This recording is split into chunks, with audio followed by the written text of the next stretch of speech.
A Organização Mundial da Saúde declarou em março a situação de pandemia de coronavírus. Novo recorde.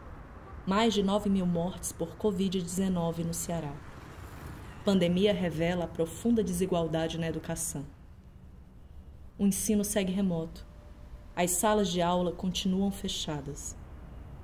Resguardo, atenção e solidariedade. Uma forma de combater o avanço da pandemia.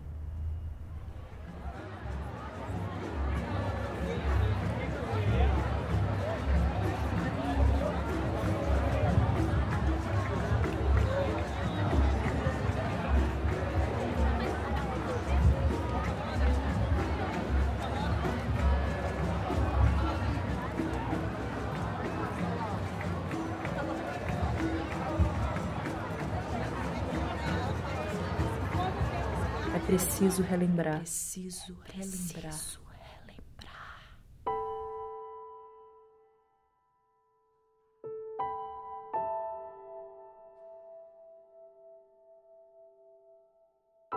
O passado chamava-se ditadura. E servidores federais não podiam fazer sindicatos. Havia perseguição política e filtros ideológicos. Os concursos para a docência na universidade tinha um questionário sobre envolvimento social e político de cada sujeito inscrito. A sala da reitoria tinha um agente de segurança e informação.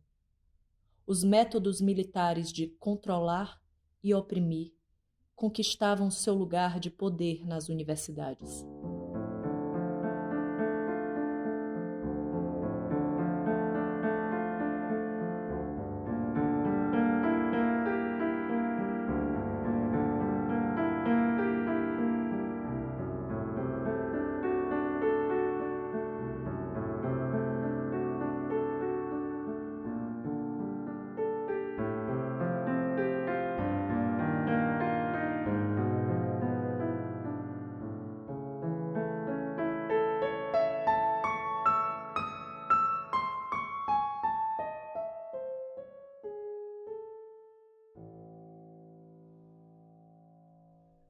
O professor era também um trabalhador e precisava lutar pelos direitos de classe. Eu estava no grupo de docentes mais engajados politicamente e começava a acontecer isso no Brasil inteiro. Em 70, por ali, a universidade se rejuvenesce em certas áreas e isso implica em mais engajamento e discussão. Nessa mesma época, na ditadura, havia perseguição ideológica aos professores, começam a surgir novidades nas universidades, criam as fundações onde tinham mais recursos, salários melhores, enquanto os outros, das autarquias, eram os primos pobres. Então, quando a gente se encontrava nos encontros da SBPC, discutíamos política interna da universidade e a ditadura. E num dado momento a gente se pergunta, por que a gente não se junta, se organiza? Como não podia servidor público ter sindicato, então fomos criando as associações. Usamos as diferenças salariais para fazer a primeira greve. Todo mundo apavorado. A gente criou a Associação Pró-Docentes. Isso no Brasil todo. Devagarinho, ia crescendo como associação, pois não podia ser sindicato. Até chegou no momento em que acordamos fazer uma entidade nacional. E ela veio no bojo de uma primeira greve na década de 80. Assim, as professoras e professores inventaram o sindicato. E a cultura associativa das assembleias de classe, de base, acabou por reinventar todos nós. Universidades têm autorização para que suas secretarias recebam denúncias anônimas de subversão. Atenção, MEC, corta verba para a educação. Com a abertura política para a redemocratização, os sindicatos fortalecem a luta nas ruas com as diretas já, em 1984. Os docentes organizados conseguem um comitê representativo da classe para participar dos debates e construção da Constituição de 1988. Nesse mesmo ano, o Sindicato Nacional ganha seu registro.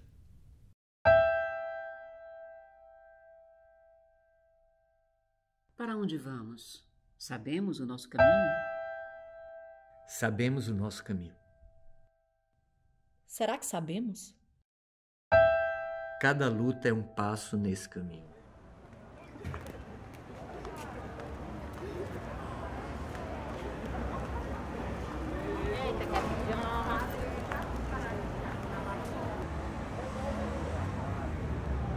Será que mando meu filho para a escola? O que seria de mim se não existisse o SUS? Um chip de celular vai ser o suficiente? Ensino remoto. O que é ensino remoto? Com quem deixo meu filho amanhã? Preciso trabalhar. É preciso relembrar.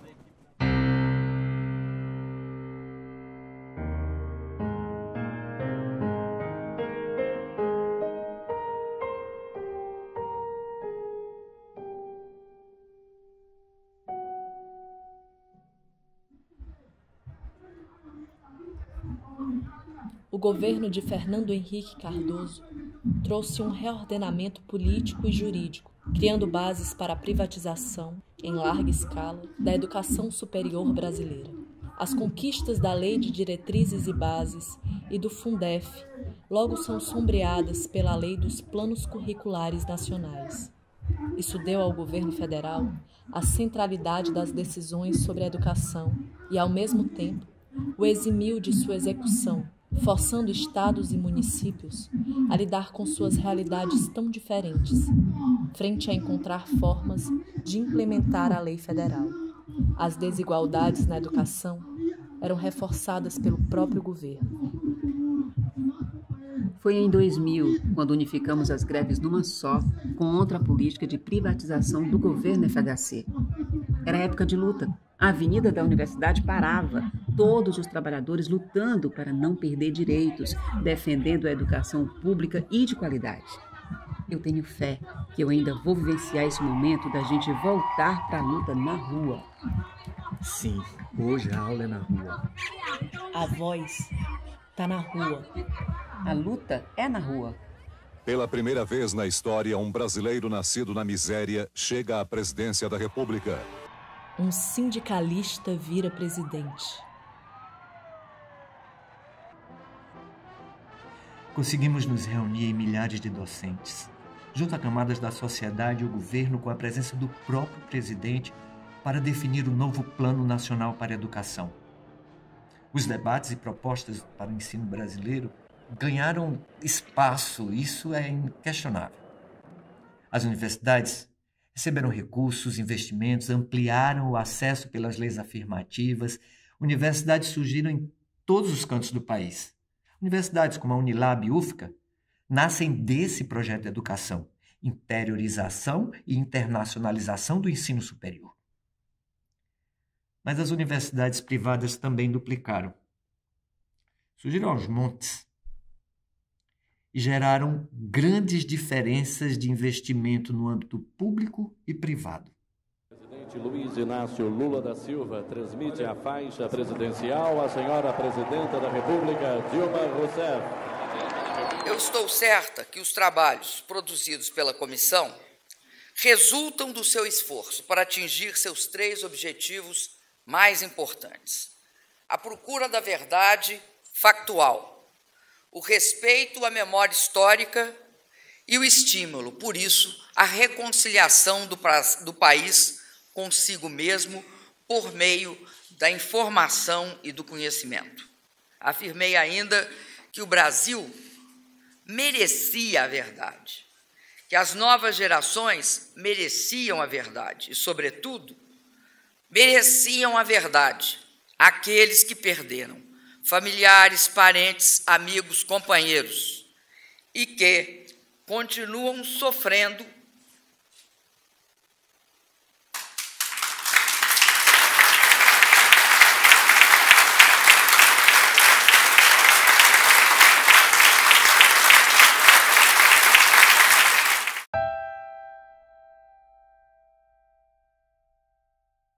Esse é meu indígena afro-sonho. A educação é um direito. Se você não quer fazer uma faculdade, tudo bem. Mas se um rapaz lá do maciço de Baturité, neto e filho de agricultores, decidir que ele quer ser engenheiro agrônomo, que ele possa, que ele seja. Se uma mulher guineense atravessa o Atlântico todinho para estar aqui, sonhando, né, com um diploma de enfermeira, que ela possa.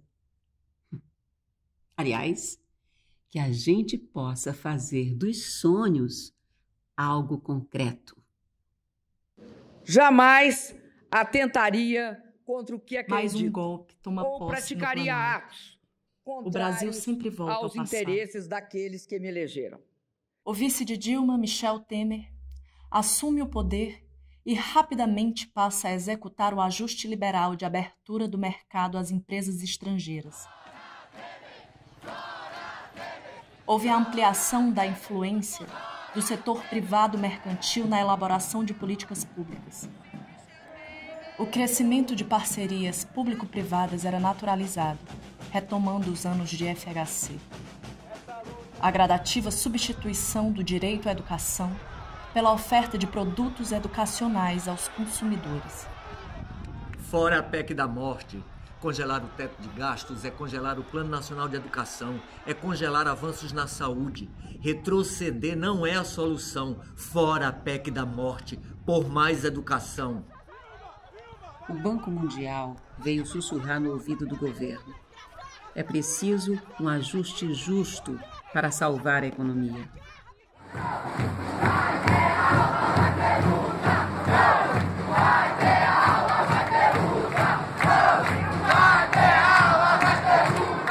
A Primavera dos Estudantes inspirou muitos outros.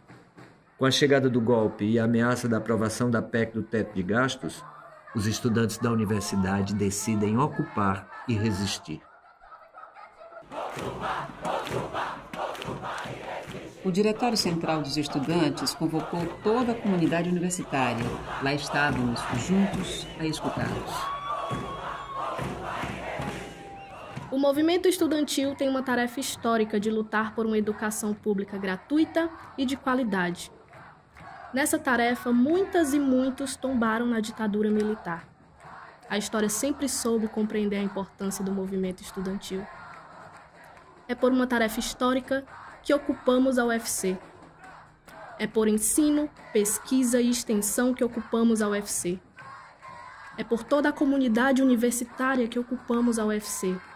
É contra a precarização que ocupamos a UFC.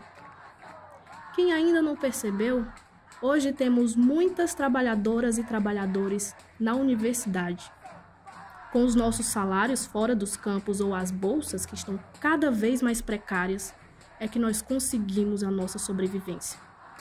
É para não retornar ao passado que ocupamos a UFC.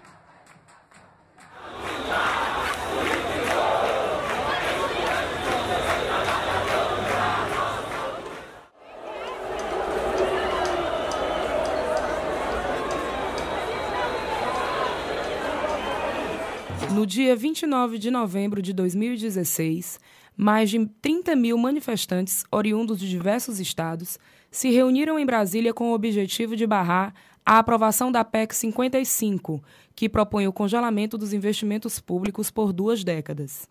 Nós, professores da UFC e da UFCA, conforme deliberação da Assembleia Geral, participamos das atividades de preparação do ato Ocupa Brasília. A expressiva caravana de estudantes e professores cearenses juntou-se ao grande conjunto de manifestantes contra a retirada de direitos sociais. Votada ontem, em primeiro turno pelo Senado Federal, a PEC representa a consolidação do golpe de Estado perpetrado em agosto deste ano no Brasil.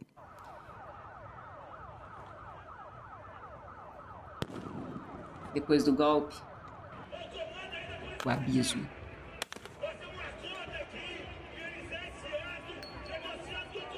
Pra onde vai todo o nosso trabalho e faz real tudo aquilo que é sonho? Cantar também é uma forma de luta e vamos nós nessa luta em coro. Venha, ouça, cante, faça nascer a esperança para todos nós, pois se somos gente forte, ninguém pode calar a nossa voz. O Ministério da Educação prevê cortar 18% da verba de universidades e institutos federais no ano que vem. A notícia preocupa o setor, que deve enfrentar uma crise. Corte de verbas, incentivo à militarização das escolas de ensino básico, ataque aos professores, intervenção na autonomia da universidade, guerra cultural que faz da educação seu campo de batalha, gradual desmonte das conquistas democráticas. Enquanto isso, falam de inovação, empreendedorismo, profissionalização e mercado. Falam de balbúrdia, doutrinação e ideologia. Falam com palavras. De que palavras se vale? Olha a ideia. A luz está no fim do túnel. Aí você atravessa o túnel todinho no escuro e encontra a luz. Não, né? Não mesmo. A luz é você. Está em você. Você ilumina o túnel, tá entendendo? A gente tem construído um trabalho sindical forte. A nossa principal perspectiva de luta é garantir a universidade pública, garantir que ela não seja privatizada, entregue para os mercadores. Sem dúvida, a grande resistência hoje é contra as intervenções nas universidades. A autonomia hoje volta a ser uma das principais pautas de luta. É um período desafiante. Mas, como diz uma professora querida, ela fala que só quem tem medo de desafio é quem não luta. Nesse momento, o melhor lugar para estar é no coletivo. Então, o movimento sindical docente, mesmo nos momentos ruins, sempre foi um ninho de acolhimento de outras expressões da luta da classe trabalhadora. Menos ou mais, mas sempre foi. Eu luto. Tu lutas. Nós lutamos. Cada passo no caminho. Lutar ontem, hoje e sempre.